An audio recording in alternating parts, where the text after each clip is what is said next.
Hi, colleagues. Welcome. Good morning and good afternoon, wherever you're calling in from. We're just going to take another minute or two as people are arriving before we start. You'll see a message in the chat. We've normally started these with a little hello in the chat to each other, so please feel free to pop in a note of where you're calling in from, and welcome.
So everyone, welcome again, and thanks for sending your hellos in the chat. For those of you that are willing to keep your video on, feel free to do so. We'd welcome that. It's always nice to see everybody, and it's great to, I think we have most of the globe covered, colleagues, so welcome to you all from wherever you're calling in from.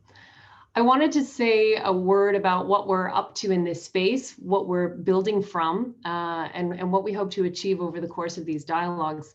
One of the things that's a little bit different from what we did last summer, for those of you that were a part of that process, is we've in fact opened the invitation to more of our colleagues across the UN system. So I'm really delighted to see so many here from our partners in FAO, in UN Women, in UNICEF, in UNHCR, our colleagues in DPA, DPPO, in OCHA. It's really great to have us all together. I'm also really happy and want to recognize one of our biggest champions who's here with us, which is Akim Steiner. So welcome, Akim. Great to see you. And we'll give you an opportunity to hop in when you'd like. So colleagues, as we get started, and what are we up to over the course of these 6 dialogues, really when we came into this space with Otto Schormer and with colleagues, it was from the perspective that we were all experiencing the disruption of COVID in every aspect of our lives, in our personal lives, in our professional lives. We were sitting in Zooms like this with children playing on the floor, and all kinds of other things. Everything was brought together in a level of anxiety that many of us were feeling and dealing with the health consequences and all of the other socioeconomic consequences that cascaded from this crisis. And this left so many of us feeling that we need to change. There has to be a change. We've reached a wall, we've reached a precipice, and we had a set of individual intents and beliefs, convictions and passions, which we were exploring last year. But what we have found, and this is certainly the work of Otto and colleagues, is that it is difficult, we have seen it is very difficult to translate those individual beliefs into collective action. And this is what is so critical for the decade ahead. And this is what we hope to explore over the course of these dialogues. How do we start to bridge that gap between our convictions and feelings as individuals and what it would take to transform systems? And a key part of this, and something not less usually explored, at least in the UN space, is the role of emotions, the role of spirituality, the role of our hearts and passions and so on. And that's also something that we'd like to create space for in these dialogues. We have talked with Pedro and with several of our colleagues in the Human Development Report Office team about how these dialogues can also be an opportunity to explore into and push beyond what we saw in their insights and research on human development in the Anthropocene. And one of the anecdotes I would share from our earlier conversations would be, if this is really about a revolutionary spirit, and that's what it's going to take to lead the kind of transformation we need in the decade ahead, it's not going to happen with a perfect log frame. It won't happen with everything perfectly organized in your mind. It will come from your heart. It will come from the connection between your heart, between your mind, and between your ability to act. collectively and with intention. So this is the space for us to explore. We want to be able to become a little bit more aware of the rules that govern our individual and our collective behavior. And we want to start to challenge, what would it take to change those rules? What would it take to shift trajectories? How do we situate ourselves in systems? And a quote we've come back to a couple of times that I wanted to share with you here is that the success of any intervention is entirely based on the inner condition of the intervener. So the success of any intervention is entirely based on the inner condition of the intervener. And this is really the space that we want to explore. So I'm delighted to have you all here. I'm delighted to have Otto with us again. I'm going to ask my colleague Adriana to come in with a few reflections, a couple of points of order or disorder for the session today. It's useful if you have a pen and paper. This is a very hands-on, this is a practice-oriented session. So we'll be doing some work that will require you to write some things down. If you prefer to type it, go ahead. But if a pen and paper is available to you, please do that. We will practice in smaller groups. So we will be breaking into groups and coming back into the collective. If that's not something that you want to explore, stay in the main room and we'll come back. But we do encourage you, to the extent possible, join those discussions. It really is part of the practice itself. Adriana, with that, over to you. Thank you very much, Laurel, for opening the next phase of this collaboration, designed to build the capabilities to lead systems change with the urgency to act that is required of all of us in this decade. In the summer, I participated in the dialogues that helped many of us get a first taste of awareness-based collective action that Otto Scharmer and his team guided us in. My own personal reflection on those sessions are that we really do need the spaces to connect on our individual and collective experiences of vulnerability, of confusion, for deep listening, for reflection, for silence. We do need the tools and practices of transformation literacy to co-create the future we want to emerge from the chaos of the COVID-19 pandemic. We need to empower our staff to lead systemic inquiry with local partners, strengthening leadership capabilities applied to real development challenges that can be sustained and expanded over time. We need to go beyond fixing what is broken in our current systems and towards creating the conditions for new systems to emerge, founded on shared values. I was reminded that to meet the ambition of this decade of action, we need to see ourselves in systems. We cannot change systems if we do not do this because it is us who is shaping them. It is by our collective design that systems have to come, but what they are. So this is why connecting the systems transformation work to the 2020 Human Development Report is so critical. In the Anthropocene, we humans are leading. Is the era dominated by our actions? But how are we leading? What choices are we considering and making? What bold actions are we taking on a daily basis? We call out the social norms in the Human Development Report, but we are new to deeply exploring how these norms develop and how we contribute to this. Are temperatures, floods, fires erratic because our social norms? How did we choose to create them? And I'm not talking about this as individuals. How do we together, collectively, choose at one point in time to deprioritize the planet over other needs?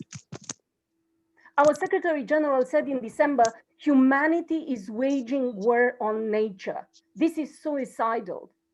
Nature always strikes back and is already doing so with growing force and fury. Biodiversity is collapsing. 1 million species are at risk of extinction. ecosystems are disappearing before our eyes. Human activities are at the root of our descent towards chaos. But that means that human action can also help solve it. We've struggled with an inability to translate our emotions into action. We care for nature, but we have not yet collectivized that care in ways sufficient to tackle the systemic challenges we're facing. I will quote again our Secretary General when he said in December, making peace with nature is the defining task of the 21st century. It must be the top priority for everyone and everywhere. Ultimately, this is a moral test.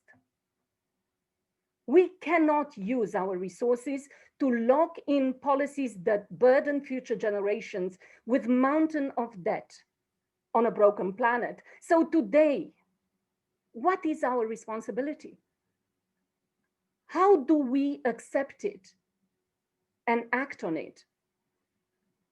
We need the courage, we need the spirit to choose to lead, because how we lead is our choice. How we take what we know into what we don't know, the unknown, it's leaping into possibility for a different way of leading. And I want to stop for a moment on the word possibility. That's what I'm here for. And I hope you are too. Otto, you opened an entire universe to us. We warmly welcome you back and look forward to this initiative. Thank you. Thank you, Adriana, and colleagues. Hello. It's wonderful. It's a real privilege to reconnect after the conversations we have had earlier last year. I just want to stay with what you shared with us, Adriana, because in many ways there's, you said it all, and you said it very well. So there's really only a few footnotes that I would like to add to what you say, to what you have said, and then invite us to really take what you just shared with us that is resonating on so many levels into our own experience and invite everyone into a journaling practice, which then will lead into the small group conversations, which really are the heart of this session. Because as you said, so if the bigger issue really is that we face in the world, that we face in the UN and the UNDP, that we face around the SDGs, is the knowing doing gap at the end of the day. And as you pointed out to us, it has everything to do with what you said is translate our emotions into action. So if there is a decoupling on the level of the collective between what we know and what we do, the only way to bridge that gap is by activating the intelligence of the heart in a way that is practical, that is situated in real world challenges and multi-stakeholder situations where we move from a silo view to a systems view, as Pedro and the other authors of the report have been sharing with us so powerful. So what I would add to what you said, Adriana, is just a few footnotes onto the current moment, really. And to me, it felt, I don't know about you all here in the loop, but going through yesterday, to me, in fact, it was more emotional than I would have expected. And maybe that is also because what we all experienced yesterday, the shift that we experienced yesterday and the new opening, I would say, is something that really is at the heart of the 2030 agenda, that really is at the heart of the future of this planet. So it's not just what happens in one country. it is actually part of our collective narrative here. The significance cannot be overstated. And so just allow me to share a little, just a few observations on yesterday. And then Laurel, you suggested I also share a little bit kind of some of the foundations of awareness-based systems change. So we'll do that with a few slides and then invite us into the journaling practice, the application practice. So 5 observations. 1, democracy has prevailed. Reflecting on yesterday and the past 2 weeks reminds me what the late congressman and civil rights icon John Lewis left us with. Democracy is not a state. It is an act. And each generation must do its part to help what we call the beloved community, a nation and a world society at peace with itself. Secondly, restoring truth and science. Another theme that was weaving throughout the day yesterday.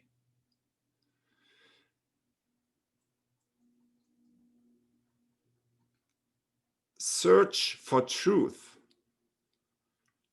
essentially, and the essence of science essentially is grounded in letting the data talk to us, rather than projecting our alternative facts out into the world. A third theme that I saw yesterday is the power of culture and spirit. And it maybe is a reminder that when we look, and again, so to me, it feels like the decade of action that maybe could also be called the decade of transformation that we are just in the beginning of, maybe has only really started yesterday. So yes, we are already a little bit into that, but to me, kind of emotionally, it feels like now the real story of this decade is beginning. So, and the real story, of course, has to do with a shift that's not just a structural and economic shift. It also is a shift that is grounded in culture and spirit. So we need a cultural shift, maybe even a spiritual shift. So Biden talked yesterday about his soul in a way that was very simple, very direct, and very authentic, I thought. He said, "My whole soul is in it. Today, on this January day, my whole soul is in this, bringing America together, uniting our people, uniting our nation." And another powerful example and shining example, right, for the power of culture and the power of spirit, of course, was Amanda Gorman. And her amazing poem that she said, and I just want to highlight 3 lines of the poem because it really speaks to the essence of what brings us together here. It's because of being American is more than pride that we inherit. It's the path we step into and how we repair it. So if we replace American with human, right? So we could say it's because of being human is more than a pride we inherit. It's the past we step into and how we repair it, which opens up the question of healing, which opens up kind of to addressing the systemic issues, the systemic racisms of the past. And another line was, "And so we lift our gazes not to what stands between us, but what stands before us." And in a way, these 2 lines capture the essence of what we are talking about here. Awareness-based systems change is about a profound leadership, right? In an age where the economy is an attention-based economy. Leadership and the most scarce resource in this century is attention, right? That's what everyone is competing around.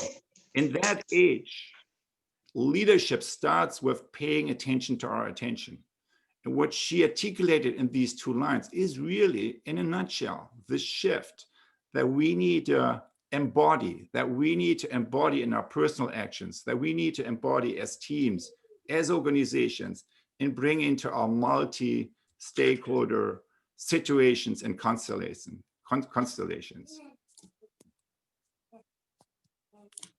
As we lift our gazes not to what stands between us, but what stands before us. And then lastly, for the closing lines, the new dawn blooms as we free it, for there is always light, if only we are brave enough to see it, if only we are brave enough to be it. For there's always light, if only we are brave enough to see it, if only we are brave enough to be it. So this capacity of connecting with the light and moving from, which we can translate as possibility, right? The possibility of the future. And then moving from seeing that possibility to being that possibility, being the future. That, in a nutshell, is really capturing, I think, what brings us together here, and it's capturing the essence really of awareness-based systems change. Then the fourth observation on yesterday is just a reflection on the last 2 weeks, right? Compare January 6th with January 20. It's just 2 weeks in between, which reminds us that at this day and age, anything can happen within 2 weeks. A system can go from being at the brink of, I don't know, I mean, we were close to a real breaking point. So what we experienced yesterday, in between 2 weeks, which means almost nothing. So it can happen in an instant. Transformation can happen in an instant. And with that, I'm not saying that the transformation has already happened, but I'm saying that we operate from a different level of awareness right now. And when you look at the January 6th phenomenon, the storm, the attack on the Capitol, the storming of the Capitol, I think there is a real message for us somewhere. So here in America, we have the most powerful military machine of the world. The defense spending is surpassing what the next 10 countries down the list are spending. The most powerful military machine of the world, and yet utterly helpless in defending democracy, in defending a problem that is not sourced from outside of us, but inside of our system. That is operating from the Oval Office in that case. Utterly helpless. We see that in the defense of democracy. We saw that in the response to COVID. We saw the same phenomenon in the response to climate change. Fires in the West, floodings in the East, utterly helplessness, how we respond to the real challenges of this century. So what's the, if we step back, what's the message here for us? How is it that we mobilize our forces and focus our resources and our attention, maybe in a way that's somewhat single-sided, right? Like in the America, kind of the danger is outside, kind of being blind to everything that is originating from inside. How is it that we, in our own work, maybe are a little bit single-sided? What is our own blind spot, right? We see the blind spot at display in the way America operated the past 4 years. But what is the message for us from that? So that's maybe leads me to the last point, which is really what I already opened with, the knowing-doing gap.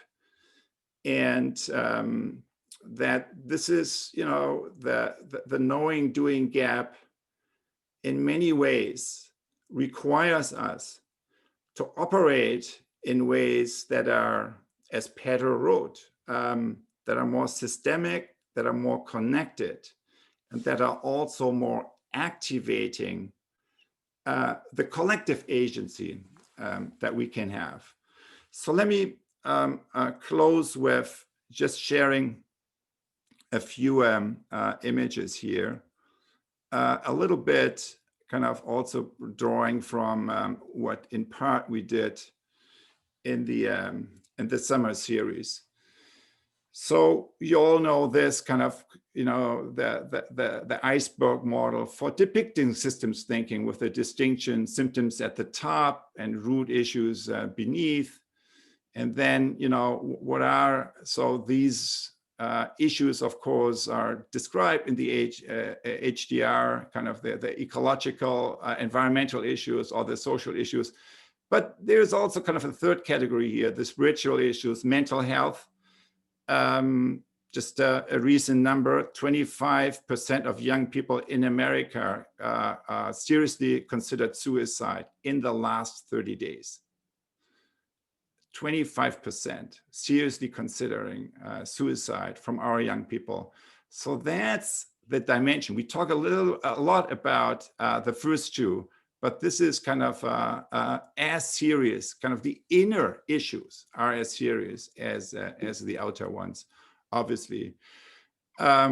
So this doesn't need a lot of explanation, right? So how that relates to the SDGs, the first 10 obviously connected to the social divide, the next 5 obviously the environmental here. And you could say to some degree that 16 and 17 really are about our deeper foundations, about who we are and what we are standing for. And really also about something that was kind of at the focus of our attention throughout our conversations yesterday. So 4 sentences to summarize awareness-based systems change, or this kind of approach. You cannot understand a system unless you change it. Famously, Kurt Lewin, the founder of Action Research, said that, and that's really, so you cannot really invent the future without doing it, right? So that is the foundation of my work and of, you know, your work too, and, you know, of everyone kind of who is engaged with the real world in the way the HDR is describing. 2, you cannot change a system unless you transform consciousness. So that really means you cannot change a system unless you address all 4 of these levels, right? Not only the symptoms, the deeper structures, paradigms of thought, and also the deeper sources of awareness. And the sources of our attention, the sources of our own creativity, the sources of who we are. 3, if that's true, then the question, of course, is how? You can't transform consciousness unless you make a system see and sense itself. I will show a few examples around that. We'll learn more about these throughout the series. And then to do all this, we need to be the system. So remember the last two lines kind of from the poem, right? Moving from seeing to being. And in a nutshell, that's really what the U process is about. It is about a process that is allowing us to move through these stages, observe, connect to our deeper source of knowing, and then acting from that. And for this process to work, we have to, Laura was talking about the interior condition in her opening remarks. We have to cultivate and activate these three capacities of inner knowing. And that's really at the heart of leadership work today, I believe. So open mind really relates to our capacity to suspend old habits of judgment. Open heart really relates to our capacity to empathize, to look at a problem through the eyes of our stakeholders.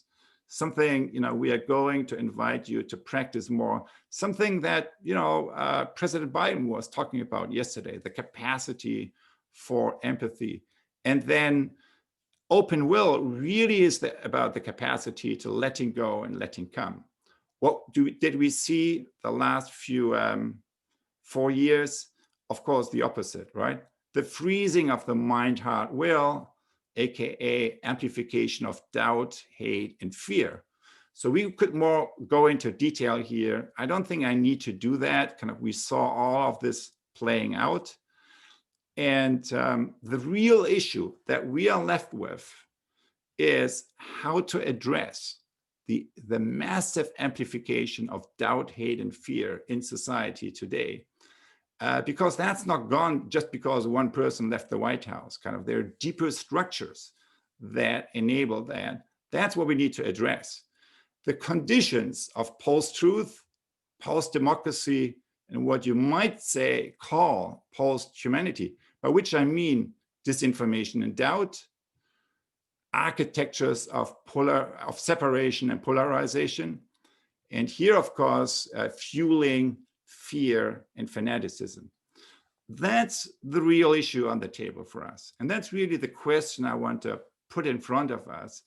How do we engage these energies, these realities in a way that are transformative?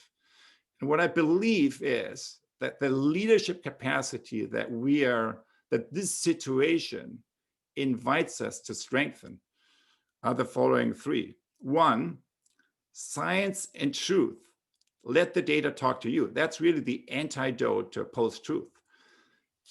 On a leadership level, it's this. Can you listen with humility? Particularly to people who tell you something you don't like to hear, right? Who disagree with you. So that's the first question. The second one is about this, right? So democracy and dialogue.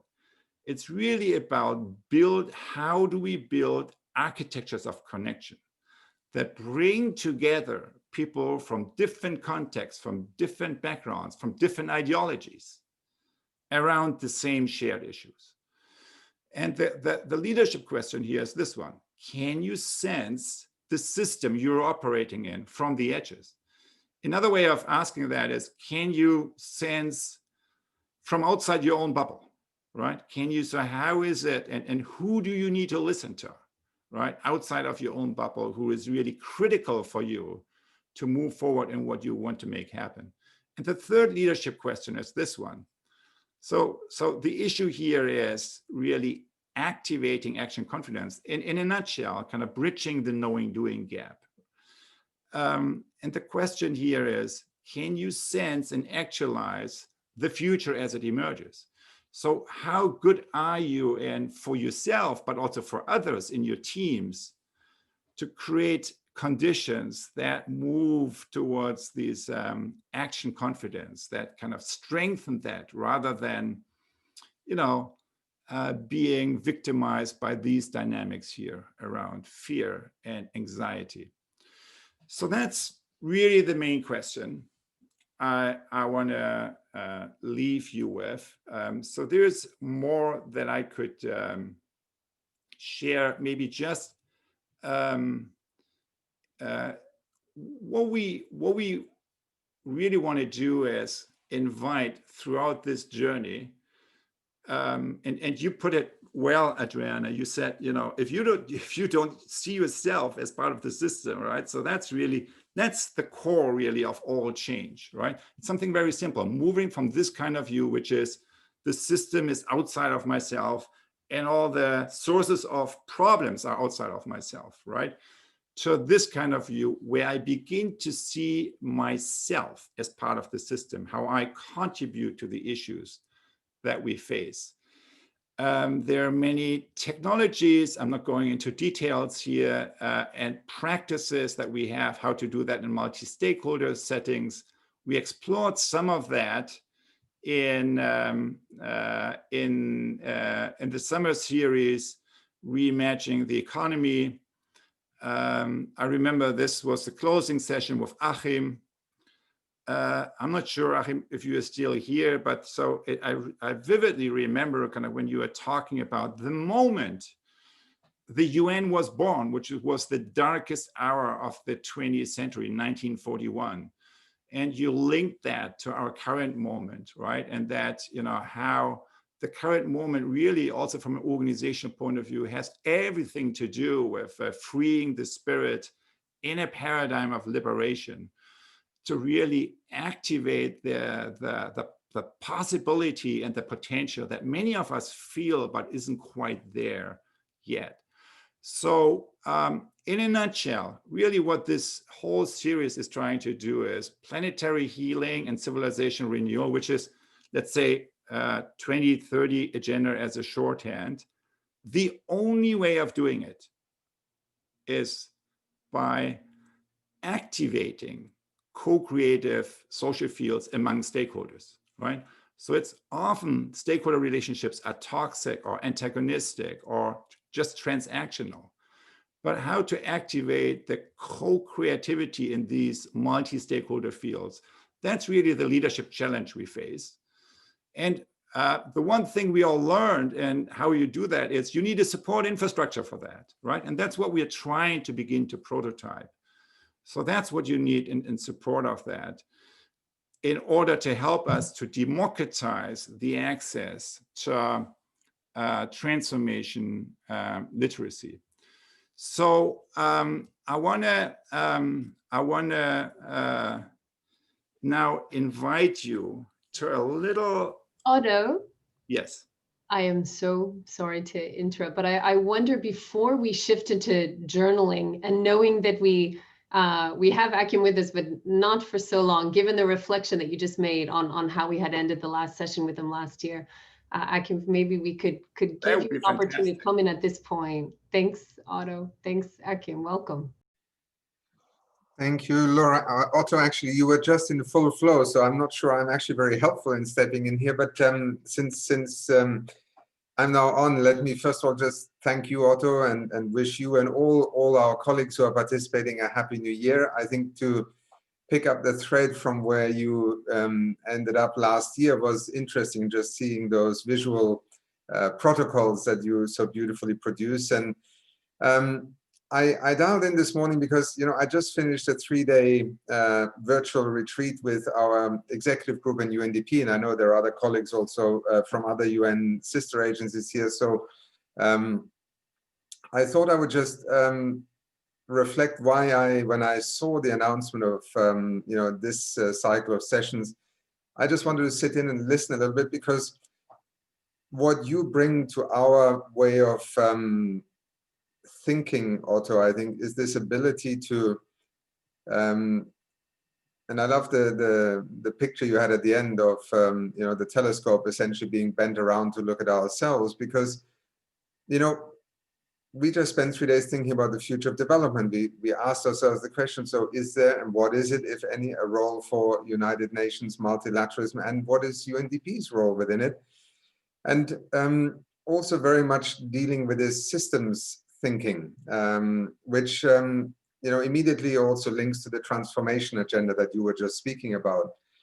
And it's very easy to intellectualize this systems thinking to the point where it is precisely not taking you where you want us to be, namely to realize that we are in the system. In fact, to many, we are the system, right? I mean, this is perhaps some of the irony.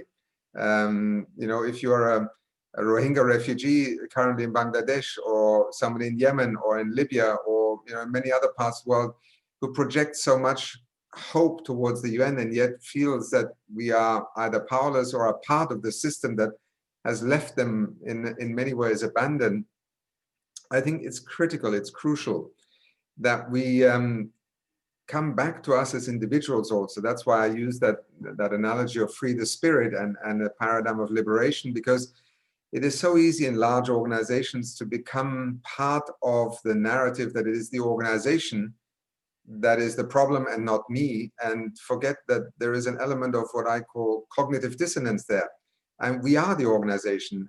Whether it is me who is, you know, the head of the organization, certainly carries a particular responsibility for elements of dysfunctionality, but in the end, we are a human organism, and we make up what makes this institution either be a change agent or simply a status quo institution. And therefore, you know, when we talk about systems change, it's not only complexity, it comes back to what you and Adriana and Laura also spoke to. We have to reconceive possibility. And I very much appreciate also the way that you have, you know, always focused on this knowing doing gap that has been part of, you know, your way of framing a pathway in which blind spots become no longer blind spots. And, you know, our own role as individuals is far greater than we are often led to believe, and that we sometimes talk ourselves into believing that it is not. And you mentioned Amanda Gorman. I was absolutely awestruck by her yesterday, as much for her poetry as I was to watch a 22-year-old woman standing there who, in her own words, is a descendant of slaves, a daughter of a single mother, standing in front of the world and addressing it with a sense of conviction and the power of just her hand, her mind, her heart, and a piece of paper on which she wrote a poem that she finished on the 6th of January as Capitol was under siege. Now, to me, that extraordinary source of power that she felt, being a totally, when you looked at everybody who was on that dais, this was the least powerful person that you could possibly have put on the stage. And if I will remember anything from this inauguration, it is Amanda. And that utter ability to overcome that sense of powerlessness, of being told that you are, you know, yes, maybe smart and vocal. I mean, that she will have learned already in the years that she has grown up. But you cannot, you know, teach what she did yesterday. You have to discover this within yourself. And I think this is so much of what I associate with the kind of interaction that we are, you know, fostering and curating and cultivating in working with you and bringing colleagues together. And, you know, it goes to something that I believe deeply. And I just, you know, finished a TED talk that went up last week about this larger conundrum. And one of the issues I try to address there is this notion of systems. Because systems so often make people feel totally powerless because they actually don't feel in control of the system. And, you know, I put it very simply. Systems don't change systems. It's people who change systems. And, you know, for people such as ourselves, we are so far from being powerless, even though we may sometimes feel very powerless in the context in which we work. And to be able to rediscover the extraordinary possibilities that surround us every day, never mind the constraints. I mean, you know, nobody says life is straightforward, simple, linear, but in my daily life, I try constantly to remind myself, and I have to pinch myself sometimes, that I'm currently in this extraordinarily privileged position of working for an idea that I believe is, you know, just inspirational, even though it remains aspirational. I mean, we all know that the United Nations is far from living up to that inspirational moment in which it was founded. But we have partners, we have people, we have projects, we have knowledge, we have networks, we have friends, we have colleagues, we have platforms. I mean, the extraordinary power that each one of us can actually leverage in the very limited way in which we can contribute to that larger system, I think is immensely liberating when you begin to internalize that. And so, you know, there isn't just an Amanda Gorman. I mean, I was thinking of Greta Thunberg. What makes a 14-year-old decide on her own to sit on those steps? She could never have envisaged what followed. What made a Wangari Maathai, you know, Nobel Prize winner from Kenya, a woman who began her life in a village in Kenya and inspired literally hundreds of millions of people by saying, I'm going to plant trees. And with that, I'm going to carry a message about systems change. So we are surrounded by these extraordinary stories. And I think what I would love to happen is that everybody who works within the United Nations rediscovers a little bit, first of all, that passion that brought them to the UN in the first place, but secondly, goes through a profound process of cognitive realization that actually we are not powerless. And if people begin to see themselves as change agents, because that's, you know, in theory, that's our job description, but if we don't even believe in our own capacity within our institution, within our system, to be able to affect change, we're not very good convincing and authentic change agents in the work with those we work with. And that is why I'm so deeply committed to not only understand the geopolitics, the economic pathways, the social dimensions of the future of development. I want to bring it back, as Laurel and others are doing so effectively, into an organizational self-interpretation. That is when you become authentic. That's when you become more effective. That's when you begin to multiply your insights because you actually inspire others. And that's when systems change suddenly occurs, because people change systems. And I'll leave it at that, but just to say, I truly value this interaction. I think the space we have created around, you know, not just a narcissist view of ourselves, right? I mean, one could say this is a sort of therapy session for ourselves as individuals. No, this is embedded in the 2030 agenda, in the Sustainable Development Goals, in the state of the world. You just described America's moment in time, which scared itself more than anything else in the last 20, 30 years. And so this is not abstract, this is not theory, this is actually about life as we live it every day around us right now. And I just hope that we will be able to continue this sort of interaction and make it part of our strength in the way that we evolve our institutions and develop ourselves in it. So very passionate about the ideas and very pleased that we have this space. And I'm also very pleased that so many colleagues have actually said, yes, I recognize that this is really important. I want to participate. So welcome all. Thank you.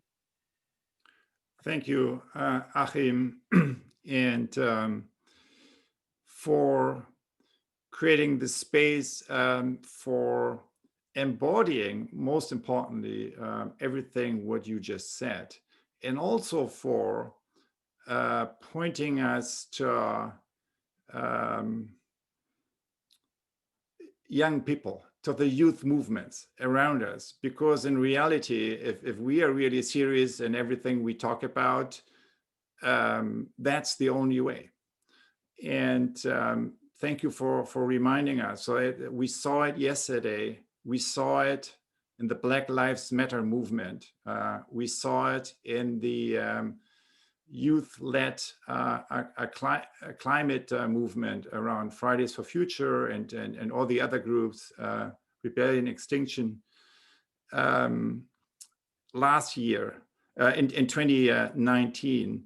And we'll see it in many movements to come. I think that link is absolutely critical. And also your focus on people and bringing kind of the humanity into this is really, I think, at the heart of what we are talking about. And it reminds me of one of the things I love about the HDR is really kind of the way the indigenous movements are coming into the conversation, the whole notion of stewardship with nature. And I remember a summer session where we brought in indigenous leaders, and one of them said, well, from the outside, it looks like the HDI is really missing a deeper contemplation of what is the essence of humanity. And I think that's maybe something we want to follow more and deepen, and that's at the core of what you just said. And when you look at what makes us special, as humans, there's probably other species on Earth that have are organized, according to a higher intelligence, less messy, maybe, but there is probably, as far as we know, it's the human beings are the only ones that can actually shape their future and that can change and transform the rules that organize collective behavior. We saw it in COVID. We were able to bend the curve, and that's exactly what we need to do on all the other SDG related issues, that we are transforming and changing the rules according to which collective behavior works by realigning our attention with our intention on the level of the collective. So that's really what we try to be in service of. And that's what I now want you, all of you, to invite into with a little journaling practice. And all you need is really this, a pen and a piece of paper. Or if you want also a device, it's also doing it. We'll have 7 or 8 questions. I give you 1 minute each, and you just number your response and write down kind of stream of consciousness, whatever is flowing through your head. So it's a reflection tool to just put your pen on paper and go with whatever kind of the your response is to the question I'm posing to you. So number 1, when you just resonate with Achim's words and kind of with whatever it was, what Achim, what Adriana, what I was sharing, what was it that resonated most with you? Just put down 2 or 3 points, or 1 or 2 points. In reflecting on Achim's remarks, on Adriana's remarks, on what I shared, what resonates most with you?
Number 2,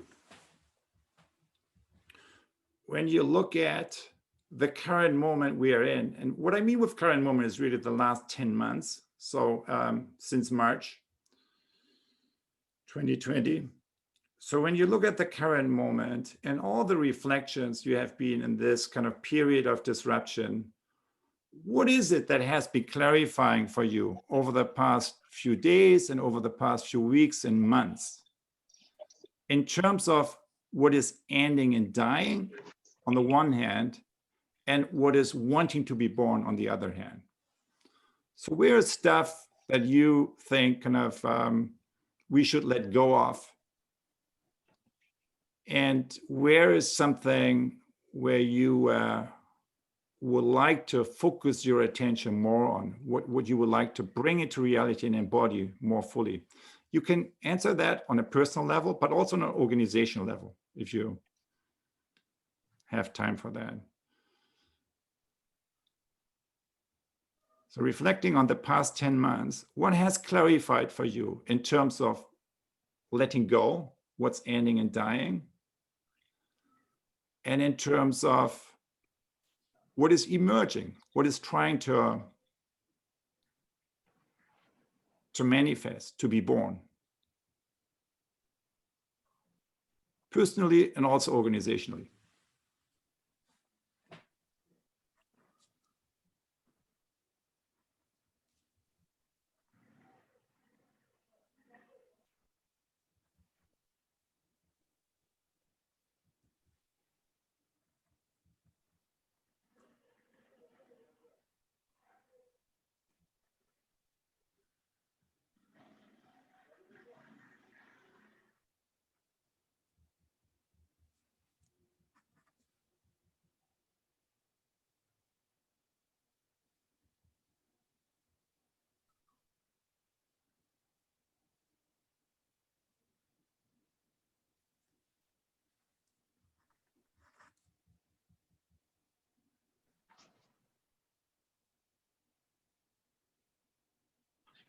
Number 3.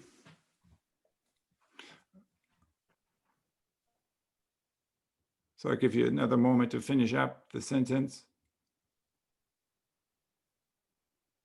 And then number 3, you remember the slide kind of with the 3 systems leadership capacities, listening with humility, sensing your system from the edges, and activating action confidence. So activating the capacity to step into the unknown. When you look at your team, when you look at yourself, where are you on that?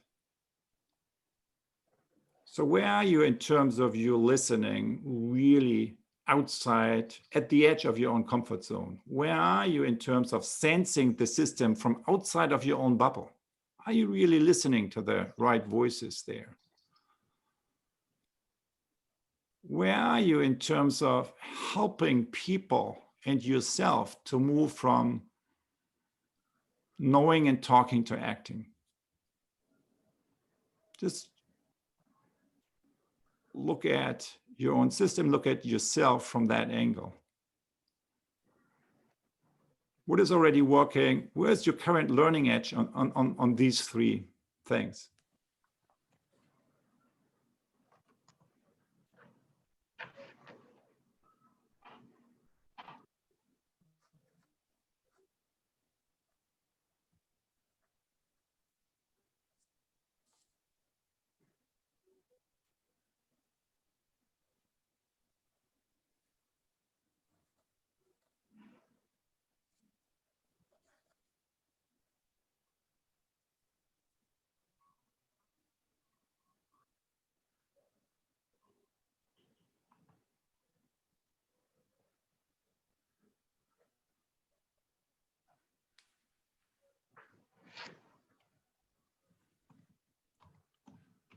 Number 5, number 4.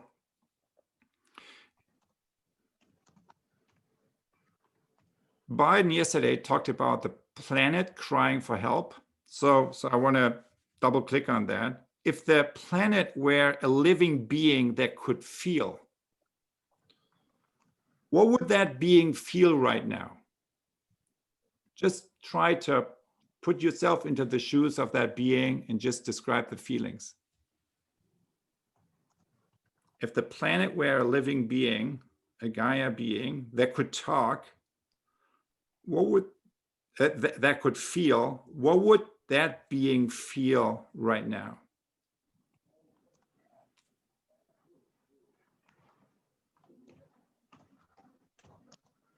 Just write down the feelings.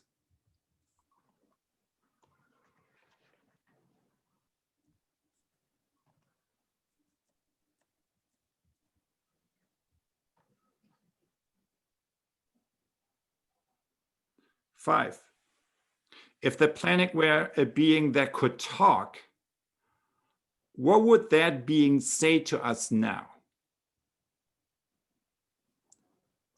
If the planet were a being that could talk, what would that being say to us now? Just write down that sentence.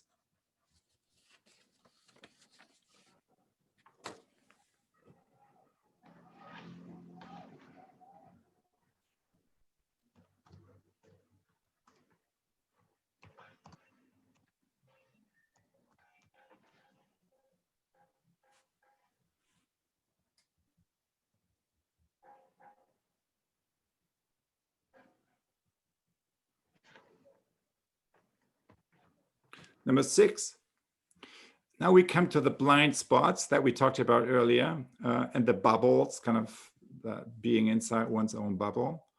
What in your context of work are the most important stakeholders that are currently under-attended to or not sufficiently listened to?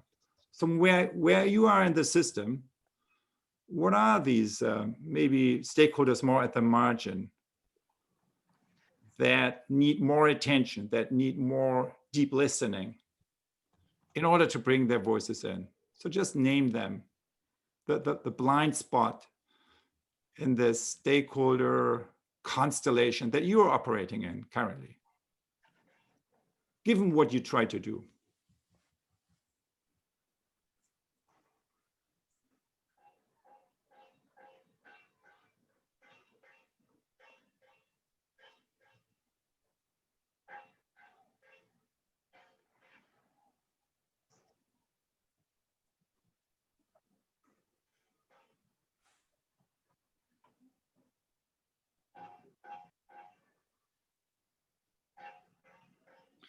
And then lastly, number 7, maybe as a matter of setting your own intention a little bit or wrapping it up, what really clarified for you over the last weeks and months that you want to carry forward in the year or the years ahead? So as you move out of this stage that's behind us and into the next cycle, what is front and center for you? So if you would articulate your highest aspiration and intention now, what are the main 1 or 2 or 3 points?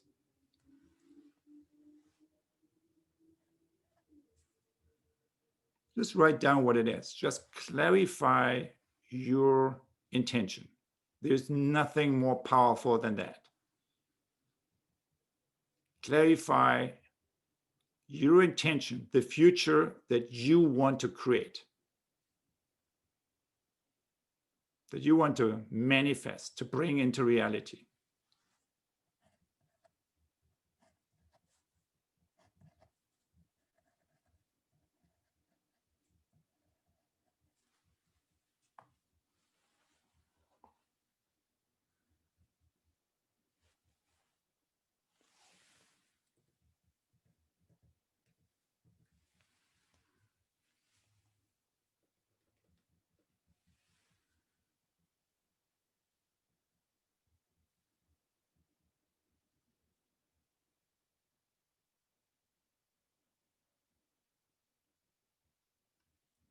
Okay, so with that, we'll invite you now into breakout groups. We'll have about 10, 12 minutes, something like that.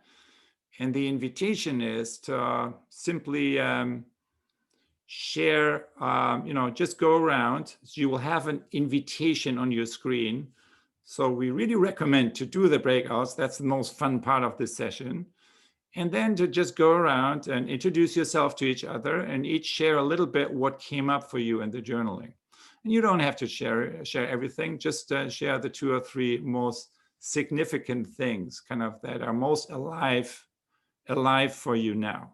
All right, enjoy the breakout groups, accept the invitation and introduce yourself to each other, and you will have 12 minutes to share with your colleagues what came up for you.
Welcome back, everyone. So with that, I hand it over to my colleague, Antoinette. Wonderful. Thanks, everybody. Welcome back. I hope you enjoyed your time in the breakouts, just to be able to connect with each other. So we already have some people in the chat typing directly in. So if you'd like to share any reflections of what came up, what insights may have emerged from your conversations, you can type that directly in the chat now. And we can also raise our hands. So we'll do a virtual raise hand where you can click on participants at the bottom of your screen and you'll see a little blue raise hand button. And we can bring your voice and video across. So if you'd like to do that, Dorian just said reflections and insights from the breakout in the chat. So we'll give you a moment to type those in.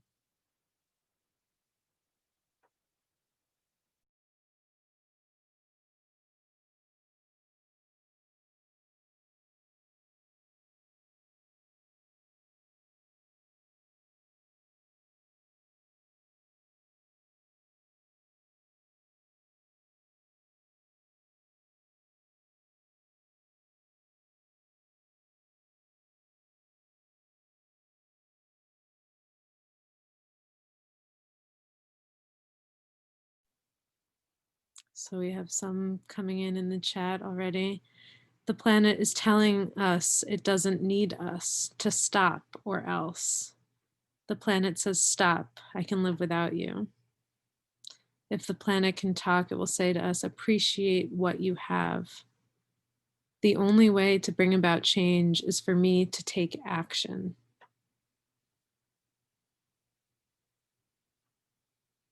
The planet says, stop hurting yourself. The planet served our eviction order. The planet would say, I can't breathe.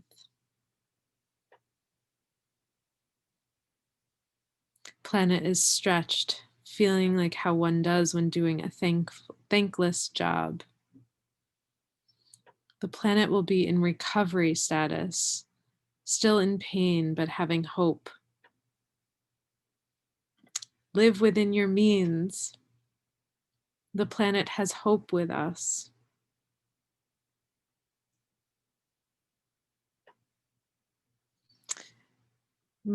This one a little bit longer, but we spoke about Earth questions. Mother Earth was pretty angry generally, but also about attention, where we have our attention. We discussed the need to dampen out some of the external noise so that we can be clearer about our purpose. Also, how can we think about influencing or inviting other people to join us in this? We also had some pleasant surprise about the term spirituality. We talked about that too. The planet says, continue this way. This is the way. Please take care of me. Beautiful. The current moment exposed us to so many parts of our colleagues' lives, pets, kids, etc., that were not available to us before, increased our empathy and made us closer. We are more aware now that our system has diffuse borders. They are not geographical. We are part of something bigger that unites us. We can all see the need for change. Is there a critical mass to generate truly needed disruptive change? The planet would feel exploited, like staying too long in a relationship you know is bad for you. The planet is asking us to repent, shouting for help. Inclusion with more diverse teams is needed. We need to give space to people who think differently. Mother Earth, put your money where your money and heart is. The last 10 months were a time for inner reflection. Despite the difficulties of the last 10 months, the office came together and did extraordinary things. I want to avoid returning back to normal, but learn and keep the good things. We don't hear the voices of the poor and marginalized. We hear about them on behalf of them, but their voices don't come to us firsthand. You are sharing the same planet and will live and die together. People change systems.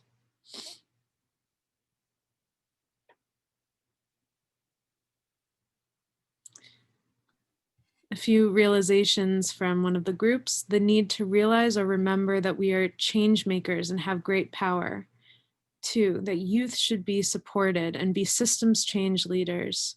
3, the gap being the knowing and between the knowing and doing exists in ourselves and clearly in politicians. Some examples given. 4, the inability of our politicians to listen deeply and see from the edges. Overall, what resonated most and will shape my intention for the future is that nurturing system leadership is a must in my work and in my personal life. We spoke about that we think we are powerless. We are competing and overlapping instead of truly collaborating to serve people and countries. And the office became an accelerator lab in the last 10 months. Thank you so very much, Antoinette. And everyone for this sharing, for this reflection, for connecting to the current moments. As we let that go on in the chat, and you can read it there. I want to now invite Kelvie to share with us your visual reflection on the session that we are just about to complete. Kelvie, over to you.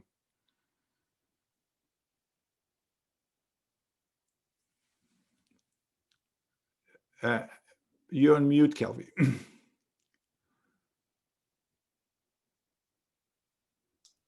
I got made full screen, so I got a little confused.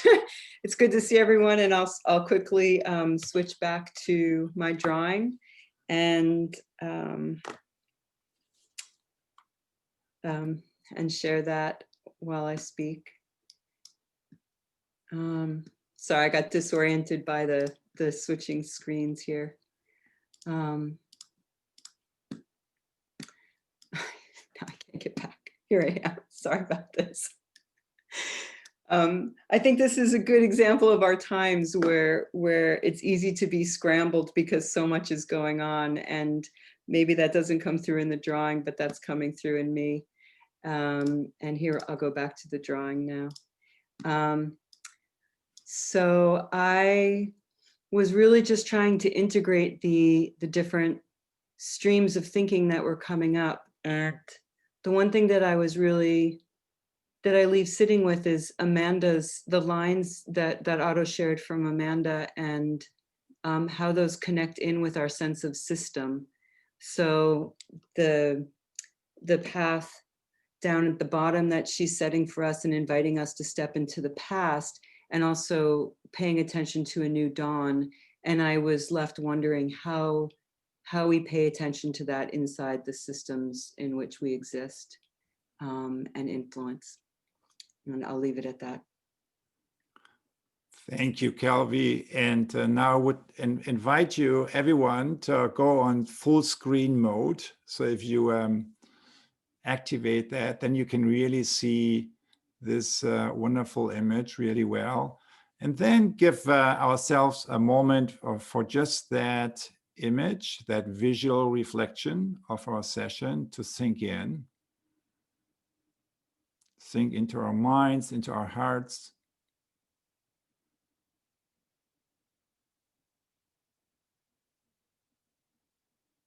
Paying attention to the resonance, what we see, what we sense, what we feel.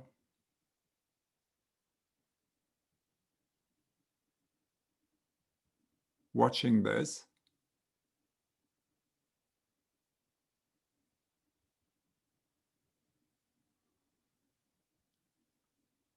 And then if you feel drawn to do so, I'm inviting you now to share your resonance by using simple sentences, using the sentence structure I see, or I sense, or I feel, and put that into the chat, or just unmute yourself and share it with the whole group. So let's just take a couple of minutes for that. I see, I sense, I feel. Share that in the chat, or just unmute yourself and share that with every one of us orally.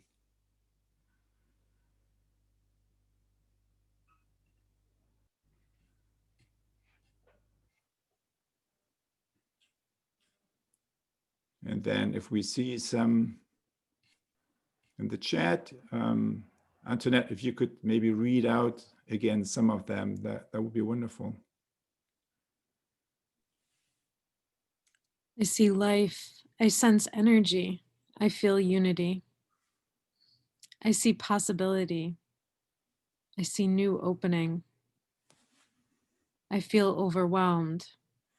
I feel openness. I sense change. I see hope. I feel hopeful.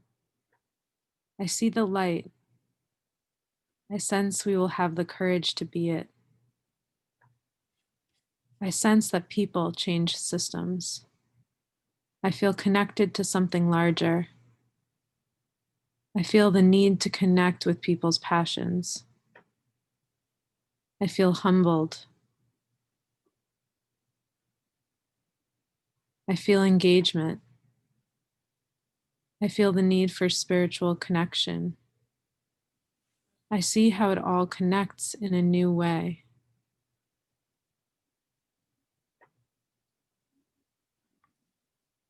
Thank you so much, Antoinette. Thank you so much for everyone for connecting with this moment. It's the beginning of something, kind of maybe we clarified a little bit the direction we want to go.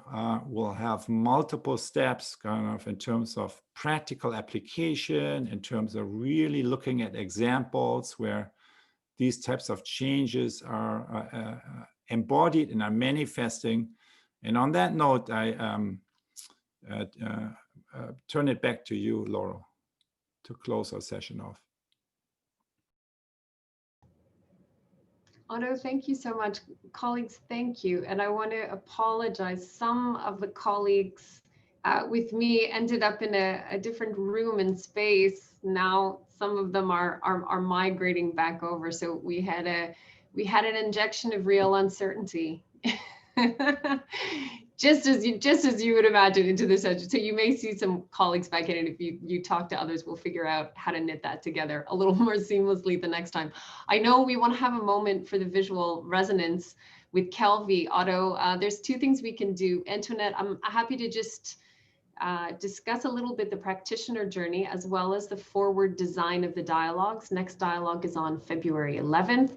We'll continue to invite thought leaders to join these discussions with Otto, with you, to help provide, insights and spark reflection among us.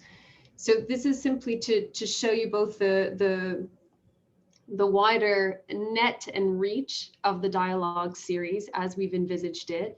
And each of these will focus on a particular aspect of awareness-based systems transformation and a specific sort of learning and deep dive into a particular area. And we're going to populate this and share it with you on the Spark Blue space.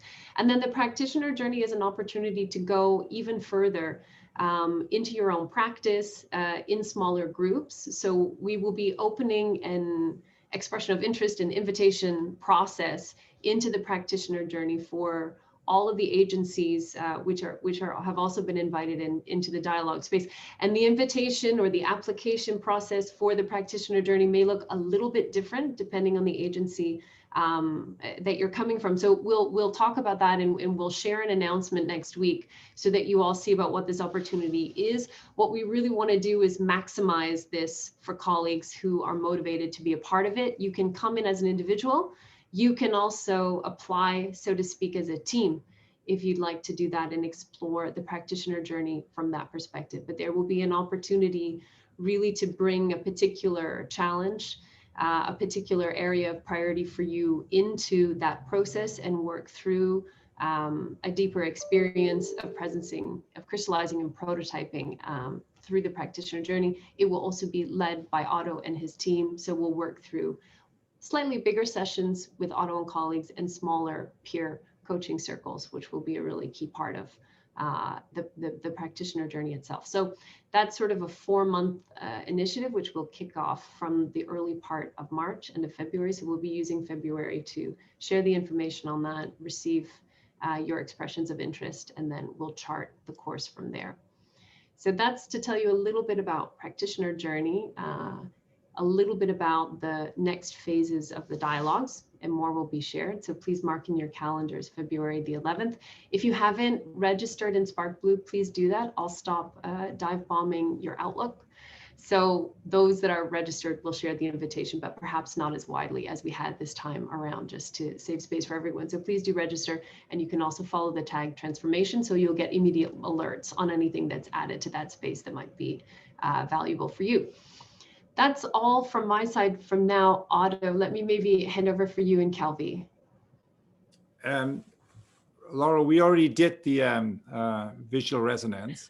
And so this is just, we're at the tail end, and so you will be closing it off. Thank you. All right, we missed it. We missed it. So apologies, colleagues. Okay, well, we're all here and together now. Thank you all so much. I think it was a fantastic session, full of things that we hadn't anticipated at all, but brought you know, a great deal of beauty and depth to our launch session. So thank you all for being part. Please share with other colleagues that you think would be interested, and we look forward to seeing you all again on the 11th.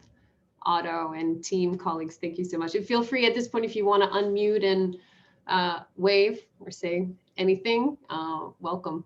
Thank you all. Thanks, everyone. Thanks, everybody. Bye. Bye. Bye. Take care. Thank you. Bye-bye. Bye. Thank you so much, everybody. See you some other time. Well done. Okay, bye-byeค่ะ Good night. مع السلامة. Au revoir. Arrivederci. Allez, au revoir. Hasta luego. Bye bye. Довиждане, до скоро. Bye bye. Thank you. Bye. Bye-bye.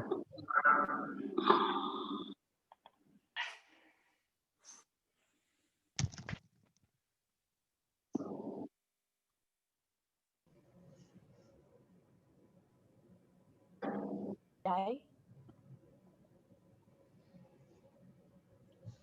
Thank you. Thank you.